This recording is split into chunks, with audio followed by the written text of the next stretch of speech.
नाज़रीन आदाब, आप देख रहे हैं दी लोकल जर्नलिस्ट और महबूब इकबाल। इस वक्त दी लोकल जर्नलिस्ट की टीम मौजूद है कोलकाता शहर के गार्डन रिच में और मेरे पीछे आप देख सकते हैं गार्डन रिच पोस्ट ऑफिस जो कि 1926 में तामीर हुआ है। लगभग 99 साल हो चुका है इस पोस्ट ऑफिस का। और आपको बता दूं कि आज यहाँ आने का ख़ास मकसद ये है कि स्थानीय लोग और स्थानीय नेता जो है यहाँ के शहज़ादा साकिब शहज़ादा जो है उनकी जानिब से जो एक एलिगेशंस लगाया जा रहा है वो ये है कि उनका कहना है कि गार्डन रिच पोस्ट ऑफिस की जो आर्टिकल डिपार्टमेंट है उसे शिफ्ट कर दिया गया है तारातल्ला पोस्ट ऑफिस के पास, जिसका नतीजा ये हो सकता है कि जो चीज़ थ्रू पोस्टल्स आपके पास आएंगे जैसे कि पैन कार्ड या अदर्स डॉक्यूमेंट्स अगर पोस्टल के थ्रू आती है तो एक बार आपके घर पर जाएगी, दोबारा जो है अगर वो रिटर्न जाता है तो आपको लेने के लिए तारातल्ला पोस्ट ऑफिस जाना पड़ेगा। इस सिलसिले में यहाँ के स्थानीय लोग आज सिग्नेचर कैंपेन कर रहे हैं, लोगों से अपील कर रहे हैं कि इस मामले को लेकर के आगे बढ़ाया जाए, आवाज़ उठाया जाए और सड़कों पर एहतजाज कर रहे हैं। तो आइए उनसे बातें करते हैं और उनके ख्यालात जानने की कोशिश करते हैं। भाई क्या कहना चाहेंगे, ये जो गार्डन रिच में पोस्टल सर्विसेज को हटाने की कोशिश की जा रही है, क्या लगता है आपको, बड़ी साजिश है या फिर? देखिए, ये जो पोस्ट ऑफिस हम लोगों के गार्डन रिच में 102 साल पुराना 1923 में बना था और हम लोगों ने जब से अपना होश संभाला है, जब सब कुछ इलेक्ट्रॉनिक नहीं था, कंप्यूटराइज नहीं था, जब मैनुअली किया जाता था, उस वक्त मेरे ख्याल से ज़्यादा तकलीफ़ होता होगा कि घरों तक लेटर पहुंचाना या कोई ज़रूरी दस्तावेज़ को पहुंचाना, तब वो सर्विस हम लोगों का चलता था। आज सब कुछ चेंज हो चुका है, सिस्टम पूरा चेंज हो गया है और मोबाइल का ज़माना है। पोस्टमैन चाहते हैं तो मोबाइल के ज़रिए भी कांटेक्ट कर सकते हैं और ये सर्विस बहुत ही एसेंशियल सर्विस, एकदम ज़रूरी सर्विस है कि ये घर में पहुंचना चाहिए। सिर्फ अब तो ख़त का टाइम नहीं है, लेकिन आधार कार्ड है, पासपोर्ट है, पैन कार्ड है, जो भी ज़रूरी दस्तावेज़ जो बाई पोस्ट आपके घर में जाता है, वो अगर आपके घर में गए और अनफॉर्चुनेटली अगर आप अपने जगह अपने घर पर नहीं है तो वैसे सूरत में ये चीज़ जो है ब्रेजबरी चला जाएगा। तो ये एक तकलीफ़ का बात है, हम लोगों के लिए देख के समझ में आ रहा है कि इससे इलाके के लोगों को तकलीफ़ होगी। तो आज हम लोग यहाँ पर खड़े हुए हैं, किसी एक पार्टी की तरफ से नहीं, हम लोग खड़े हुए हैं मटिया बुरुज गार्डन रिच के हम भी रहने वाले हैं, शहरी है, और अगर कोई आवाज़ नहीं उठाता तो हमारा हक बनता है। हम समझदार हैं, पढ़े लिखे हैं, अपने हिसाब से हम लोगों का हक बनता है कि हम इस पर बोलें। हम लोगों ने आवाज़ उठाई और इंशाअल्लाह ताला इसको हम लोग आगे तक लेकर जाएंगे। मिनिस्ट्री की ओर से अभी तक कोई ऑफिशियली बयान नहीं आया कि हम लोग पोस्ट ऑफिस को बंद कर रहे हैं, तो आप लोग को क्यों ऐसा लग रहा है कि आने वाले दिन में ये भी बंद हो जाएगा? देखिए, इससे पहले भी तो कोई बयान नहीं आया था कि रेलवे रिजर्वेशन काउंटर को हम लोग बंद कर रहे हैं, लेकिन वो काउंटर तो बंद हो गया। जब रिजर्वेशन काउंटर, जब यहाँ के लोगों का, लाखों लोगों का यहाँ पर काम होता था, वो तो बंद हो गया। तो कोई भी काम होने से पहले आपको क्या लगता है कि आपको मिनिस्ट्री इन्फॉर्मेशन देगी कि आप हम बंद करने जा रहे हैं, आप आइए एहतजाज कीजिए? कब बंद? जिस तरह से ये एक अहम काम जब बंद हो गया और हमें पता भी नहीं चला, हमारे नाक के नीचे से ये कब होकर चला गया हमें पता भी नहीं चला, तो किस दिन ताला लग जाएगा, किस दिन स्टाफ आना बंद कर देंगे, पर हम क्या कर सकते हैं? तो कोई चीज़ हो जाए तब हम उसके खिलाफ में आवाज़ उठाएं। हम लोगों का हक, हम लोगों को समझदारी इसी में है कि होने से पहले अपना एहतजाज दिखाएं कि हम जागे हुए हैं और जो सर्विस गया है उसको वापस लेकर आए। क्या वजह है जो अभी कुछ दिन पहले रेलवे रिजर्वेशन सेंटर को बंद किया गया और अभी पोस्ट ऑफिस मटिया बुरुज को ही क्यों टारगेट किया जा रहा है? और भी बहुत सारे इलाके हैं जहाँ पे ये सब सारी सुविधा है, लेकिन सिर्फ मटिया बुरुज को इतनी सारी सुविधाओं से वंचित करने का क्या टारगेट? एरिया पूरा यहाँ पे सिर्फ 9 जो ये बोरो 15 जो 9 वार्ड है, इसके अलावा महेश तल्ला एरिया टोटल मिलाकर देखिएगा तो 19 वार्ड। यहाँ पर सिर्फ मटिया बुरुज की बात नहीं है, गार्डन रिच, मटिया बुरुज, बरतल्ला, बदरतल्ला सब एरिया उसमें आता है और उसमें सिर्फ मुस्लिम नहीं रहते हैं, उसमें दूसरे मज़हब के भी भाई रहते हैं, हिंदू भाई भी रहते हैं, पंजाबी भाई भी रहते हैं, क्रिश्चियंस भी रहते हैं। तो ये तकलीफ़ सबको होगा। हाँ, ये जो सर्विस जो यहाँ पे हम लोगों को आसानी हो जाती है, अब इस सर्विस में वो देखा जाता है कि उनके स्टाफ को आने में कितनी तकलीफ़ हो रही है यहाँ पर, तो वो यहाँ के लाखों सरकार जो है, सरकार को तो मटिया बुरुज क्या बोलिए, पूरे हिंदुस्तान से कोई हमदर्दी नहीं है, वो सिर्फ अपना फ़ायदा उठा रही है, अलग अलग चीज़ों के लोगों को मज़हब के नाम पे भड़का के और ज़ात पात के नाम पर, लैंग्वेज के नाम पर भड़का के अपना जो काम को कहीं ना कहीं मतलब गैर जिम्मेदारी तौर पर किया जा रहा है। तो स्टाफ को हो सकता है तकलीफ होती होगी, इस वजह से यहाँ के लाखों आवाम को तकलीफ दे दिया गया। मुकामी लोग हैं, आज आप लोग इस गार्डन रिच पोस्ट ऑफिस को बंद किए जाने के खदशे को लेकर आज आप लोग सड़कों पर उतरे हैं, सिग्नेचर कैंपेन कर रहे हैं। क्या मांग करते हैं आप लोग, क्या चाहते हैं? देखिए आप जिस तरह से पोस्ट ऑफिस देख रहे हैं, लगभग 100 साल हो चुका है इसको, और हम लोग को ये सर्विस जब से हम लोग अपना होश संभाला, ये सर्विस हम लोग देख रहे हैं कि हम लोग घर तक पोस्टल सर्विस आराम से सब कुछ पहुंच जाता था। आज सब कुछ चेंज हो चुका है, सिस्टम पूरा चेंज हो चुका है, कंप्यूटराइज ज़माना हो गया, मोबाइल का दौर हो गया है। लेकिन आज ये अचानक से इस सिस्टम को बंद करके ब्रिज किया गया है। तो हमें यही खदशा है कि कोई भी गवर्नमेंट का कोई भी चीज़ को अगर बंद किया जाता है या उसको वक्ती तौर पर रोका जाता है तो गवर्नमेंट की तरफ से एक नोटिफिकेशन आता है। उस नोटिफिकेशन के होने के बाद ही फिर उस पर कदम उठाया जाता है। लेकिन without any information, any notification, बस इसको बंद कर देना, रेलवे रिजर्वेशन काउंटर को जिस तरह से बंद किया गया बगैर किसी नोटिफिकेशन के, बगैर किसी किया ही कुछ आवाम के बीच में कुछ आया नहीं, कुछ खबर नहीं आया, बंद कर दिया गया। तो हम लोग चाहते हैं कि अगर ये सर्विस को बंद भी किया गया है तो यहाँ पर आवाम को जनाया जाता, नोटिफिकेशन मिला होता, जो उनके वहाँ से हेड ऑफिस से आता, वो यहाँ के लोगों को एक नोटिस लगाया जाता, दिखाया जाता कि हम लोग इस सर्विस को बगैर किसी नोटिस के, बगैर किसी नोटिफिकेशन के आप लोगों ने इस सर्विस को बंद कर दिया है।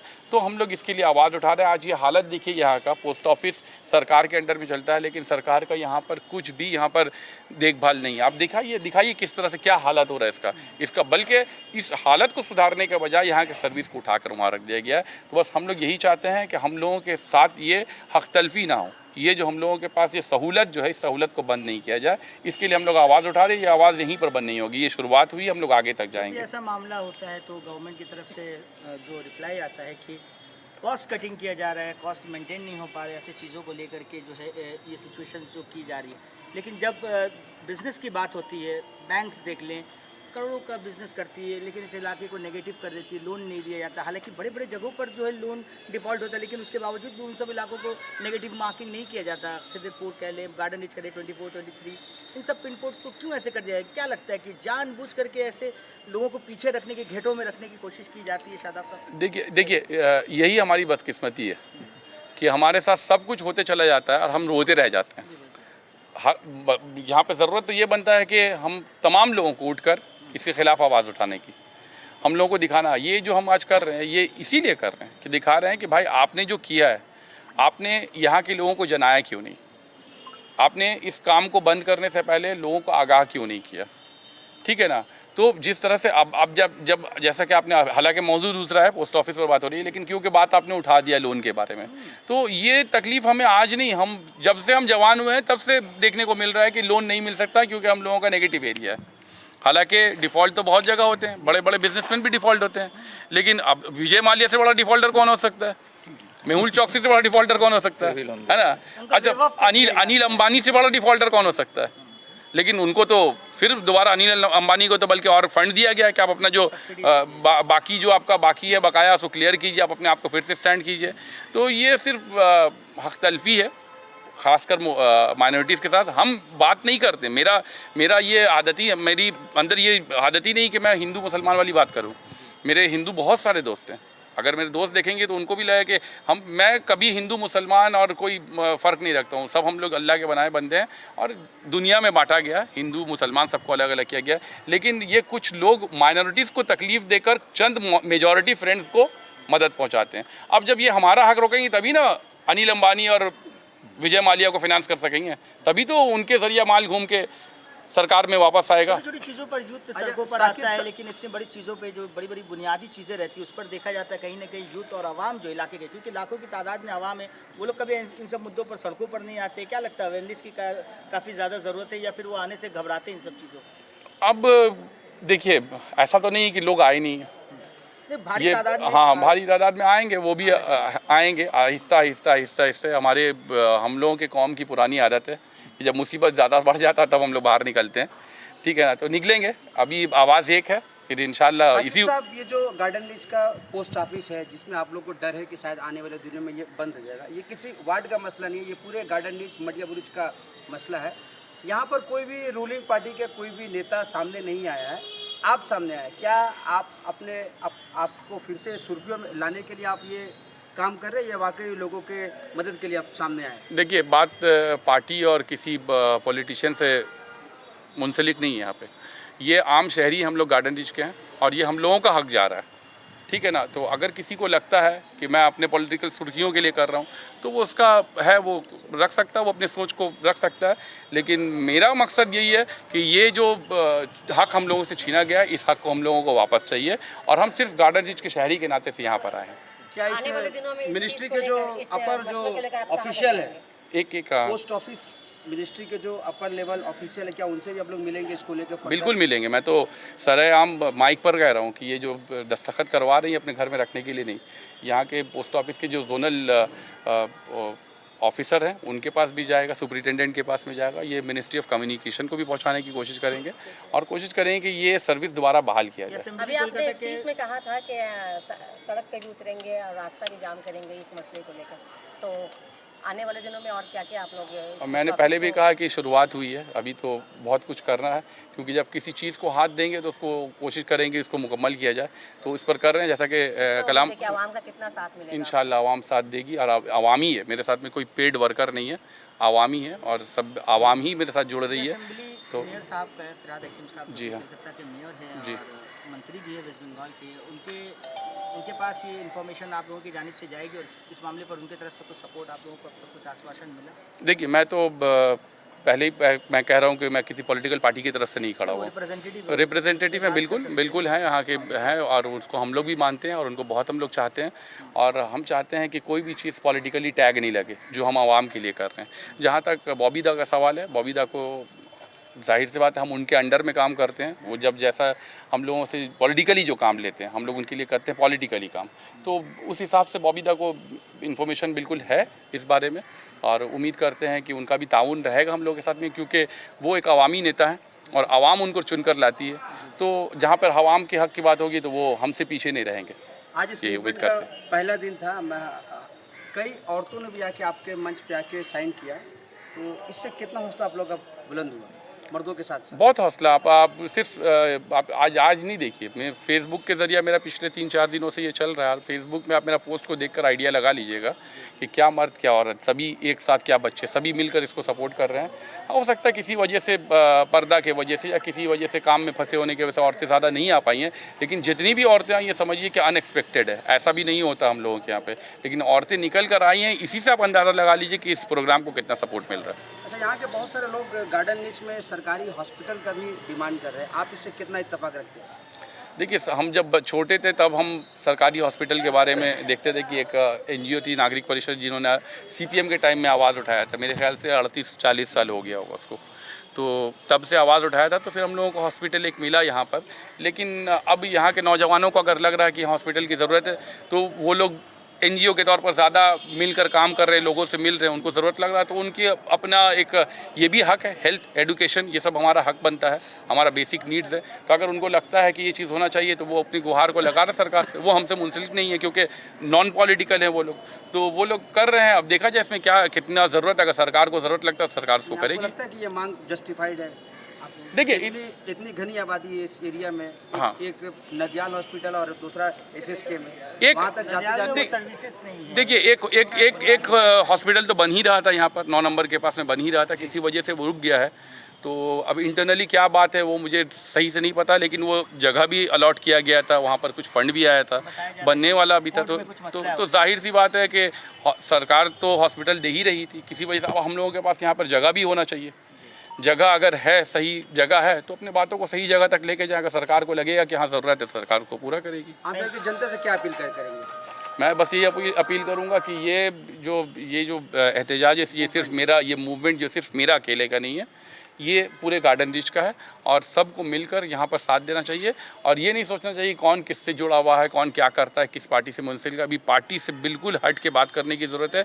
ये सर्विस जो यहाँ से चला गया है, कहीं ऐसा नहीं हो कि पोस्ट ऑफिस का दरवाज़ा, यहाँ पे पोस्ट ऑफिस का हालत ही देख के आपको लग रहा होगा कि कदीम ज़माने का कोई जगह है, यहाँ पर रात में भूत घूमता होगा, जो हालत देख लीजिएगा। तो इसको बल्कि यहाँ पे जगह बहुत खुला हुआ जगह, बहुत काफ़ी जगह है। हाँ, तो इसको देखिए, आप लोग दिखाइए कि क्या हालत है। तो इसको देख के पोस्ट ऑफिस से यही है, हम लोग सरकार से ये अपील करेंगे कि इसको ही चेंज कीजिए, इसको थोड़ा सा मॉडिफाई कीजिए, इसमें कुछ तब्दीलियाँ लाइए, हो सके तो एक और इसमें और फ्लोर कीजिए और सर्विस को कीजिए इससे। और जब पोस्ट ऑफिस यहाँ पे अच्छी हालत में रहेगा तो हो सकता है कि यहाँ पर थोड़ा सा नौजवानों को भी कुछ यहाँ पे जॉब प्रोवाइड हो सकता है आने वाले दिनों में। यहाँ पे हम लोग तो काफ़ी बड़ा तादाद है जो बेरोज़गारी से जूझ रहे हैं, ये भी एक चीज़ है। तो मेरे आपको लगता है कि जिस तरह से रेलवे रिजर्वेशन काउंटर यहाँ से बंद हो गया, ये भी आने वाले दिनों में बंद हो जाएगा? देखिए, सरकार क्या करेगी, हम तो यही बोल सकते कि हो सकता बंद हो जाए, क्योंकि सरकार का तो हक, ये राइट, ये बनता था कि उनके ऊपर लाजिम था कि वो नोटिफिकेशन देते हैं सर्विस को बंद करने से पहले। जब नहीं दिया है तो क्या मालूम किस दिन ताला लग जाएगा, कौन इसके जिम्मेदारी लेगा कि नहीं बंद होगा, कौन कह सकता है। रेलवे रिजर्वेशन काउंटर बंद हुआ तो किसी को पता चला था क्या? राशन ऑफिस जब यहाँ से उड़ गया था तो किसी को पता चला था क्या? वो उस टाइम पर हम लोग यहाँ के आवाम ने हमें चुना था और हम लोगों पर उनका हक बनता था कि हम लोग उनका ये सर्विस को लेकर आए। तो हम लोगों ने दौड़ धूप करके राशन ऑफिस को यहाँ पर दोबारा से रीस्टैब्लिश किया।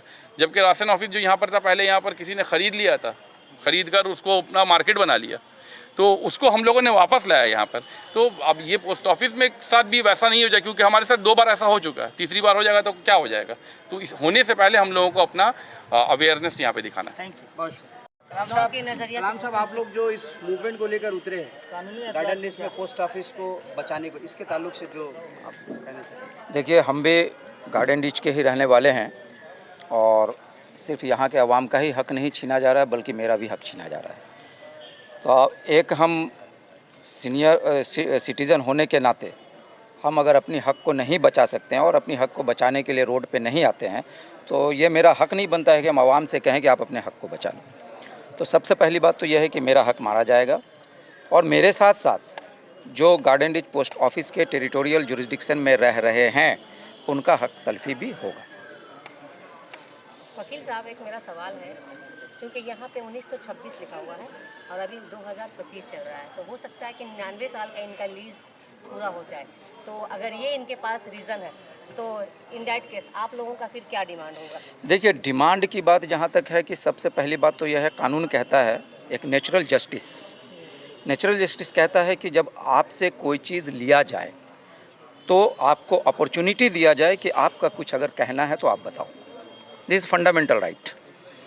यहाँ देखा जा रहा है कि कोई भी नोटिफिकेशन आप बंद कर रहे हैं तो आपका एक नोटिफिकेशन, ऑफिशियल नोटिफिकेशन होनी चाहिए। सेंट्रल गवर्नमेंट ने कोई भी नोटिफिकेशन ऐसा यहाँ पेस्ट नहीं किया है जो आवाम के सामने आए कि इसको किस वजह से यहाँ ले जाया जा रहा है, और हमें अपॉर्चुनिटी नहीं दी जा रही है कि हम अपनी बात को रखें कि आप यहाँ से न ले जाएं, वजह हमारे साथ जो परेशानी है उसको बताने का। तो ये नेचुरल जस्टिस का भी एक मतलब वायलेशन है, violation of natural justice. Legally steps ज़रूर लिया जाएगा और देखा जाए, हम लोग कोशिश कर रहे हैं कि नोटिफिकेशन हमारे सामने अगर आ जाता है तो ये जो आवाम साइन कर रहे हैं यहाँ पे, उसको हम मास पिटीशन के हैसियत से जो ऑथेंटिक अथॉरिटी हैं उनके पास तक ले जाएंगे। उस पर भी अगर अमल नहीं होता है तो फिर फंडामेंटल राइट अगर हैम्पर होता है तो हमारे पास रिट जुरिस्डिक्शन है, हम कोर्ट का दरवाज़ा खटखटाएंगे। बहुत बहुत शुक्रिया।